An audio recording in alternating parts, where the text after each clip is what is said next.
I believe, my friends, that there is no greater age for a geek to live in. Hi, I'm Jason Oliveira. This is the Road to 40. We're on our way down the road, my friends. We're downhill now. We're slowly cruising to the end of this long road. Of course, we've still got about another 160 some odd episodes to go, but I don't think we're going to make it to 365. I've had to take the last 2 nights off. A, I've been working on Brad's project for Cryptid, the movie.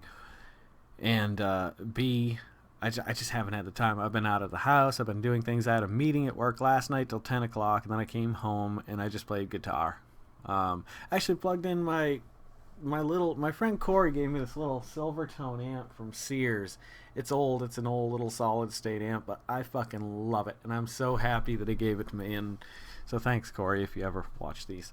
Look at the announcements today from Marvel and the movies that are coming out. You got Black Panther. You've got Doctor Strange, Captain Marvel, Guardians of the Galaxy 2, Thor, the third one, Captain America Civil War, and then the Avengers Infinity War 1 and 2 in 2018 and 2019. Isn't that crazy, man? Just that alone. If you had taken the high school 92, 93 version of me and told me that within, well, just outside of 20 years, that's scary, huh? that I would be able to go to the movie and see these, especially the Infinity Gauntlet. And the Infinity Gauntlet kind of started. No. McFarlane's Spider-Man #1 is what really started me down the path of comics and reading comics and so on and so forth. I haven't read comics. The Walking Dead's the only comic I read now. And then now it's coming out twice a month, which is really good. Wish it came out once a day. But I guess that would take a lot of work from one artist. Or 2 or 3 artists, I guess. But we are at the pinnacle, I believe. And that could be a bad thing in a way. However, I think we're going to platform for at least the next 10 to 20 years. Like, I think things are going to go well for geeks. You've already inherited the earth at this point, basically. The fact of the matter is you've got Star Wars movies coming out, let's see, 2015, 16, 17, 18, and 19. That's 5 more Star Wars movies on top of the TV show Rebels, which is fantastic. And now that Disney owns it, you will never see the end. There will be no end to Star Wars, and that makes me really happy.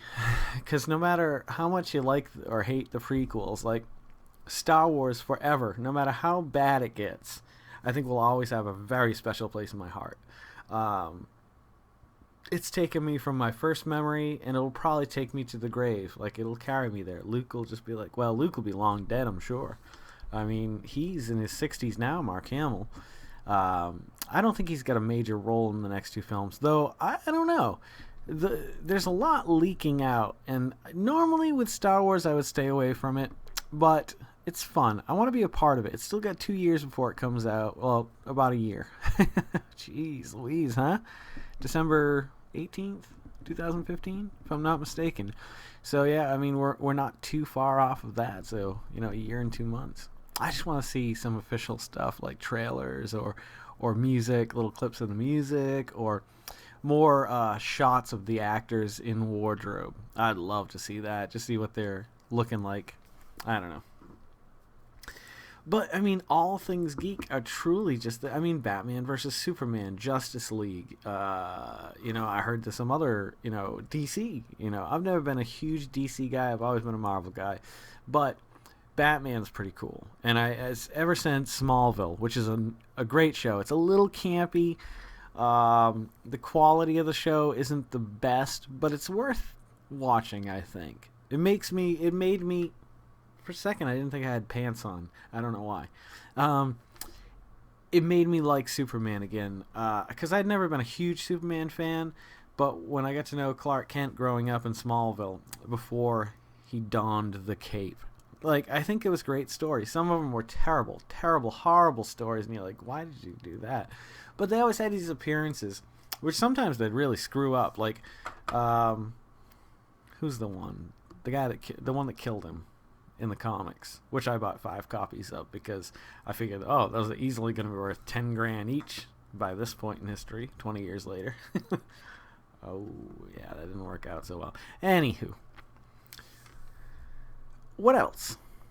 Video games. Perfect time for video games. We're slowly starting to see the birth of virtual reality. A lot of people are against it. However, I don't think there's any turning back. Like I've said in the past, like in my House of the Future show, I believe one day walls, ceilings, floor will be built out of screens, and everything we choose to broadcast to them and how we choose to broadcast them, we will have that ability to. I wish I had the technical know-how to create something like that, or patent. I guess I could patent it. Patent. Claimed. And I think you'll have screens that breathe, so that you can incorporate scent eventually. It's only a matter of time. We've discovered how to visually send signals through the air. There was a time when the idea of that would be absolutely insane. Before radio, like people were like, no, that could never happen. That's how they'd say it, just like that. Because that's how they talked back in the 20s. But my point being is that, like, I don't know what my point is. Like, there was a time when things that we have taken for granted at one time in the past were just science fiction that could never happen. Cell phones. Look at cell phones. Look at GPS. Look at computers. Look at tablets. You know? I mean, if you could step back 100 years and show them everything we have now, I think that their minds would be blown. That's why, like, I always thought we'd have flying cars, but the idea of having flying cars, it will never happen, I don't think, because FCC, flight, basically the people who run all the planes, you couldn't handle that amount of traffic. It would provide a lot of jobs, I guess, but unless maybe it's under a certain altitude, then instead of like being a national thing, it's more of a state-run level thing. I mean, there's no way you're going to have full control at all times of your vehicle. I mean, it's too dangerous. If you ran out of gas. I ran out of gas in my Bronco once, or 12 times, I should say. Because I was either too lazy to stop or I didn't have enough money to get gas that week. So I just ran it into the ground, and when I ran out of gas, that was it. However, if that happened with something that didn't have a, what's the word everybody uses? Recyclable. Sustainable energy source, there's no way it'll ever happen because too many people run out of gas. Unless it had like some kind of repulsor lift system so that it couldn't crash, or it took you out of the equation as quickly as possible, quickly and safely. I don't know. Maybe a parachute. But even then, like, I guess you'd have to fly at a much higher level to give yourself an opportunity to not die. Because you couldn't just drive all willy-nilly. You'd have to have some guidance system like there are roads. That infrastructure is built in for a reason so that we follow these paths and we don't just drive into mountains and creeks and whatever and whatnot. So my point being is we think of things in our day and age that are crazy sounding. I mean, I'm sure it's not going to be called smell-o-vision, but to deliver scent, olfactory sense through some kind of projectile system. Not projectile, like a misting system. I can't think of the word for it. Aerosol, whatever.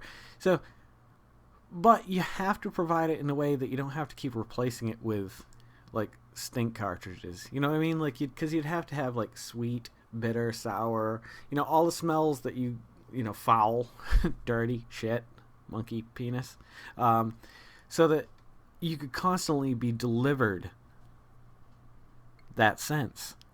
Because just like audio and visual, you receive that signal constantly. You're constantly bombarded. Your eyes, at a frame rate or whatever. Your ears at a certain decibel. Your surround's going to get to the point, and I think speakers as well will start coming through screens. I don't know how they'll do it, but I could see that happening very easily. Because if you could project sound quality through a screen, which, like I said, in the House of the Future, all walls, ceilings, and floors will be built out of some kind of a screen. Obviously, something that could take a hit too, because you're gonna drop shit, and you got dogs and kids and stuff. I don't know. there's got to be some layer of glass over it, or something unique and fashionable. I don't know. I'm just saying that today's day and age, video games. I was getting on the virtual reality. Video games is so awesome to this point. I'm not good at them anymore. I still enjoy playing them, watching people play them. I love hearing reviews about them. I like owning them and like checking them out, and like if people come and be like, "Hey, play that," because I don't know. I just do. It amazes me that you take control of something and manipulate it on the screen, and the degree to which you've been able to do that has become so like increased at this point that like it's insane. So I can't even begin to fathom. Virtual reality only makes sense. Eventually, I think you'll get down to the point where it's like I said, like a room with screens. The problem is you'd have to also have some kind of a treadmill system so that you could actually walk, run, turn, and the system would know. Unless sensors get so good to the point where, like, I don't know, the whole walking thing has always bugged me. Because if you want to feel like you're actually in it, you want to be able to walk around, literally feel yourself stepping up, stepping down, sliding, tripping, landing on sand. How do you? That's a feel. That's a tactile thing. That you'd almost have to have like the screens be able to go at different levels, but the picture on them would still have to be the same. You know what I mean? But to be able to walk into a room where you're walking through a forest, the screens would literally have to turn so well to the point where you didn't realize they were turning. And so if you're looking around the corner and you see, Fifth Avenue, you can just keep walking and walking. But if you decide to go down any alley at any point or any street or boulevard or whatever it is, you could do that, but it would have to feel natural on your legs. I think that's a big part of it. And I don't think suits are the answer because that's awkward. I think it's going to be some kind of memory flooring where everything is small tiles, kind of like pixels on a screen but on a floor, so that as you step up, these things know to come up to your foot. Alright, I'm getting a little crazy now, but I'm just saying these are things that I think will happen one day, or something like them. Where will cars be? If we overthrow our government and start getting cars running on, solar and water, sustainable things, then I think we have a bright future. I think things will be awesome. I think like technology will take a turn more towards practical rather than entertainment.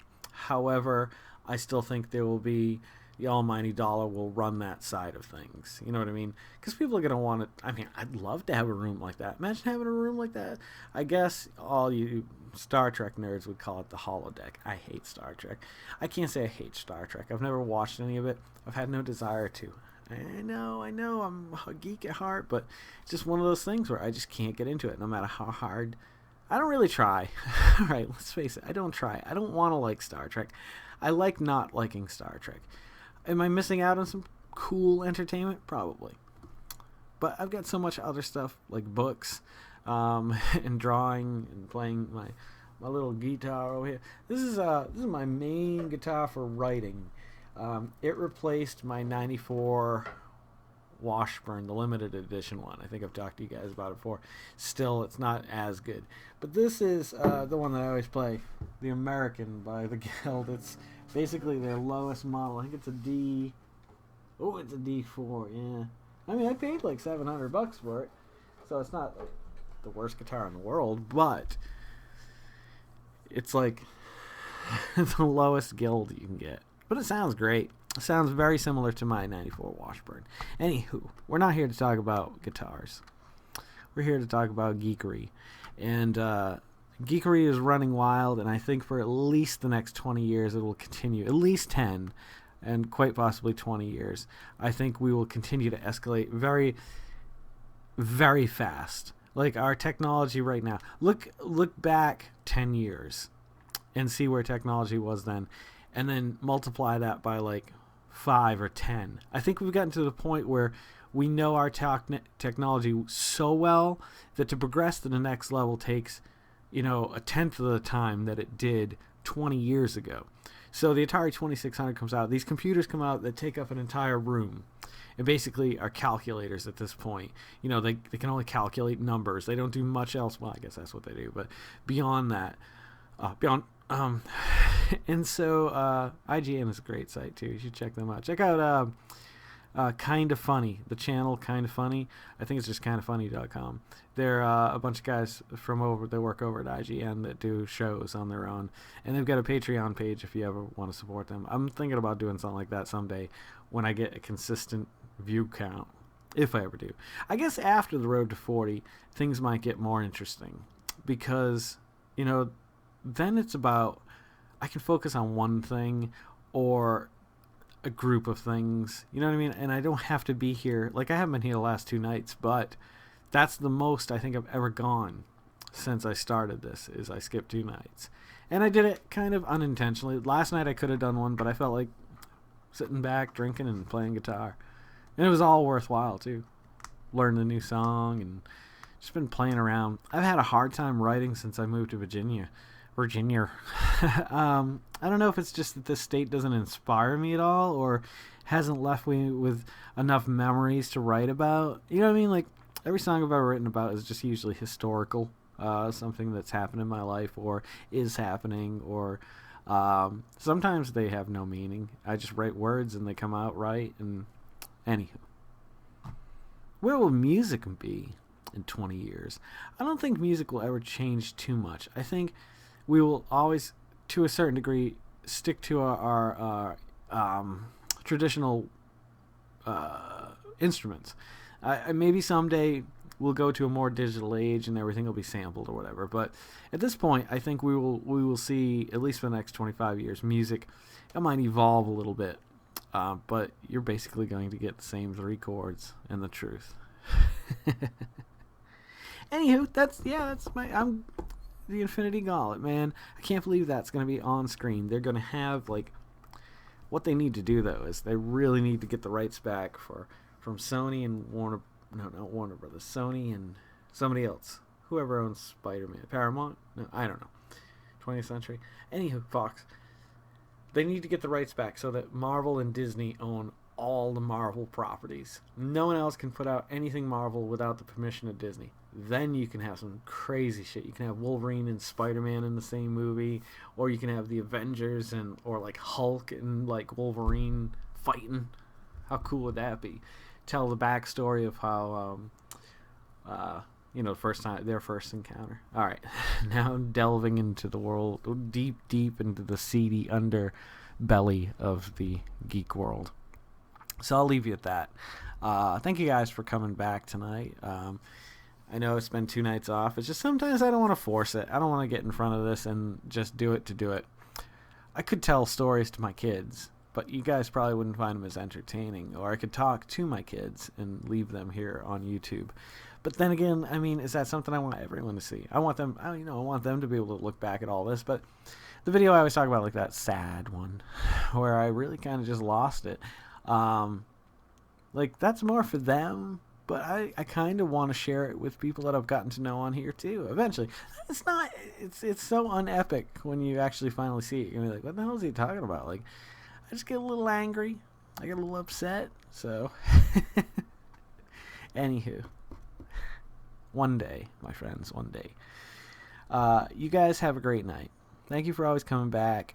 If you're loving watching these like I'm loving making them, please subscribe, like, comment, give me something to talk about. Anything, just write anything down below and I'll talk about it. We'll find a way. Follow me on the Twitter, at the Instagram, on the Facebook, wherever you want. Jason, Geycen. Just look for my ugly mug. I'm all over there. Don't forget to make somebody smile tomorrow. Make yourself a better person tomorrow than you were today tomorrow. And let's make the world spin a little bit happier together. I'm Jason Oliver, and I'm all about peace, love, and dancing in the rain. And, pie. No, I'm not a big pie fan. All right, thank you guys for always coming back. I'll see you a little bit further on down the road to Dr. Carl Mitchen's house. Good night, Dr. Carl. Good night, Mr. Oliver. Good night, friends.